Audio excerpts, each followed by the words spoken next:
24 años, natural y vecino de Montejícar. Tomó parte del asalto y quema el cuartel de la Guardia Civil. Pena de muerte. Vecino de Montejícar. Tomó parte del asalto del cuartel de la Guardia Civil y en el reparto de las armas que había en el mismo, insultando a los guardias civiles que habían sido muertos. Cuando se subía a los cadáveres al cementerio, el procesado decía: ya vais donde os merecéis. En el capítulo anterior nos quedamos con que la guerra civil había terminado, estamos en el 1 de abril del 39, y todo aquel montejiqueño que había participado en el asalto al cuartel de la Guardia Civil acabó siendo condenado en un consejo de guerra, pues, a diferentes condenas. Explicamos únicamente el caso de Francisco, que por acudir a por apoyo a Huelma y a por explosivos fue condenado a 20 años de reclusión, pero hay otros muchos ejemplos, como hemos visto en la introducción, de montejiqueños que participaron en el asalto y que tuvieron condenas como pena de muerte o incluso 30 años de cárcel, reclusión perpetua, etc.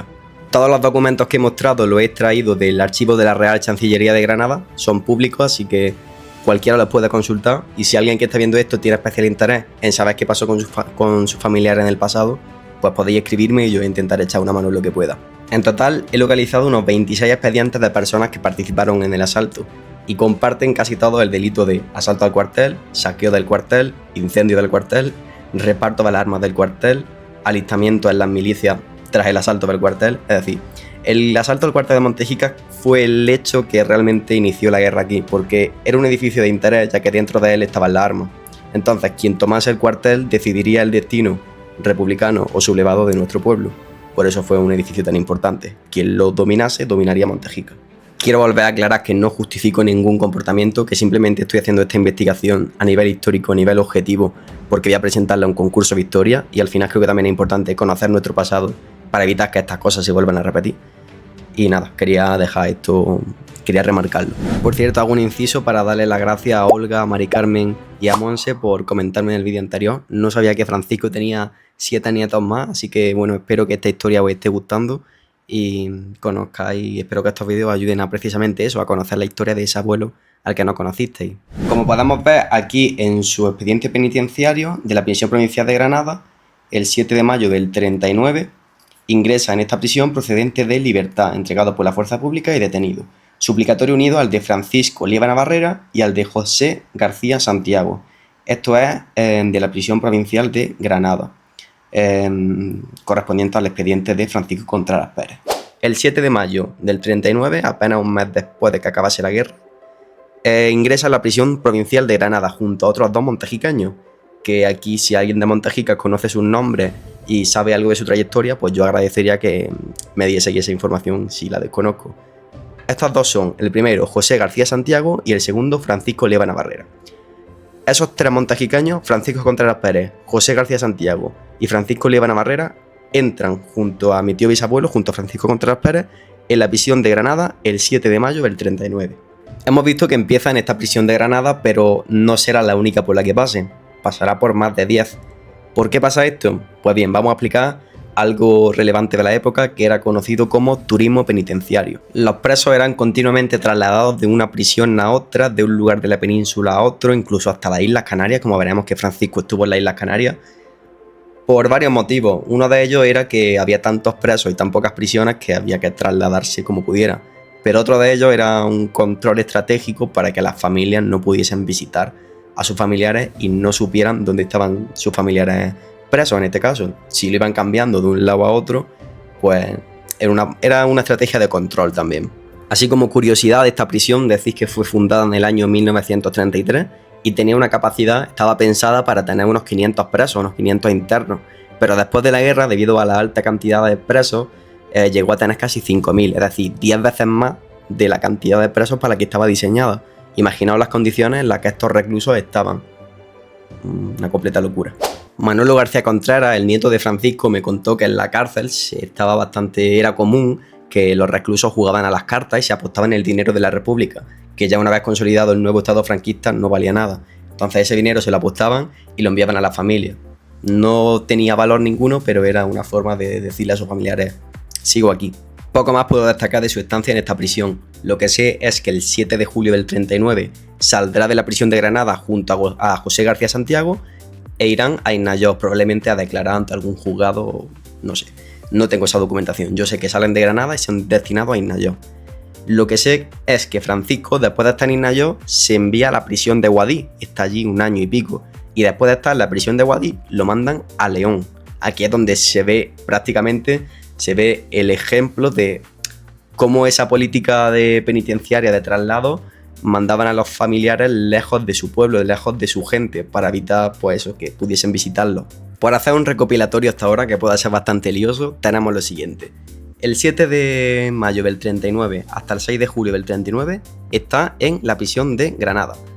Desde el 6 de julio del 39 al 31 de julio del 40, casi un año, está en la prisión de Guadix. Y del 31 de julio del 40 hasta el 28 de mayo del 42 estará en León, en la prisión de Astorga. Y van a ser ahora trasladados a Madrid. Recopilando, porque puede ser bastante fácil perderse con tanto traslado. Desde Granada a Guadix, de Guadix a León y de León a Madrid. Se les traslada a Madrid porque necesitaban construir una nueva cárcel. Aquí ocurrirá algo bastante interesante y es lo que da más intriga a esta historia, y es que Francisco Contreras Pérez, mi tío bisabuelo, junto a otra persona, consigue fugarse de la cárcel, un error que condicionaría los próximos años de su vida. El 28 de mayo de 1942 será cuando Francisco Contreras Pérez entre en esta prisión de Santa Rita, y estará aproximadamente mayo, junio y julio, 3 meses, porque el 20 de julio es cuando consigue escaparse. Algo importante a destacar de aquí es una persona que se puede decir o denominar como un amigo carcelario, una amistad de preso que tendrá Francisco Contreras Pérez con otra persona, con Juan Hornos Ruiz. Este Juan era natural de Beas de Segura, de Jaén, y también había sido trasladado a Madrid, para que veáis un ejemplo más de esa política de traslado. Estas dos personas, al ver la poca vigilancia que había y el elevado número de presos, consiguen fugarse el 20 de julio, y ahora vivirán una aventura que, como he dicho anteriormente, les condicionará la vida. Juan Hornos Ruiz había sido condenado a 12 años por auxilio a la rebelión. Francisco Contreras Pérez había sido condenado a 20 años por auxilio a la rebelión. Ambos también eran de Andalucía. Juan era de Beas de Segura, en Jaén, y Francisco era de Montejica, en Granada. Tenían muchas cosas en común. Y si estos dos presos querían volver a casa y querían planear una fuga, realmente deberían hacerlo juntos, porque tenían que recorrerse prácticamente la mitad de la península andando. Consiguen escaparse porque había unas condiciones de poca vigilancia, pero les dura poco, ya que 10 días después, el 1 de agosto, son capturados por la Guardia Civil en Jaén, en Sierra Morena, en un cortijo al que llaman el Vaquerizo. Pero antes de meternos en esta aventura, quiero hablar sobre el juicio militar al que Juan y Francisco son sometidos, y estas son las declaraciones que estas personas dicen. Antes de que fueran capturados, estas dos personas, Francisco y Juan, el 1 de agosto del 42, en el Vaquerizo, pertenecieron a un grupo maqui, al grupo del Rojo Tarrinches, que esta unión a este grupo guerrillero es lo que les provoca un aumento de condena a los dos. Concretamente a Francisco se le aumentan otros 7, así que imaginaos ya la cuenta por dónde va. Según la causa 136 del juzgado de Getafe, no fueron solamente Francisco y Juan quienes escaparon. Había casi 19 reclusos, 19-20, que escaparon de la cárcel de Santa Rita en el 42. Por eso se hizo este documento, este tribunal, para que todas esas personas que se escaparon y que fueron realmente luego encontradas declarasen ante el juez. El testimonio que nos deja Juan Hornos Ruiz sobre su escape de la fuga es el siguiente. Fue a últimos de 1942, sin recordar exactamente la fecha, estando en el campo de trabajo y aprovechando la poca vigilancia que tenía en comparación al gran número de presos que había, unos 600 o 700 hombres, decidió fugarse y marcharse a casa sin que le viera dicha vigilancia, sin que en la fuga le ayudase persona alguna y porque estaba en el campo libre y no había ni alambres ni ningún otro obstáculo. Dice que no me dio comunicación con ningún otro preso e ignora si se fugaría alguien más, es decir, lo hizo por su propia cuenta y sin hacer compañía de nadie. Dice que fue antes de llegar a casa cuando fue cogido por la Guardia Civil en el sitio al que llaman Llanillos de Medina, cerca del pueblo de Santisteban del Puerto, ocurriendo esto el 1 de agosto del siguiente año. Vale, hasta aquí dice, pero si Juan se escapó con Francisco, porque dice que se escapó solo. Veamos qué dice Francisco acerca de su fuga. La versión de Francisco es la siguiente. El declarante ha estado preso en la prisión de Santa Rita, en Carabanchel, de donde le sacaron en unión de otros presos a la calle para trabajar en unas obras aproximadamente a 1 o 2 kilómetros de la prisión.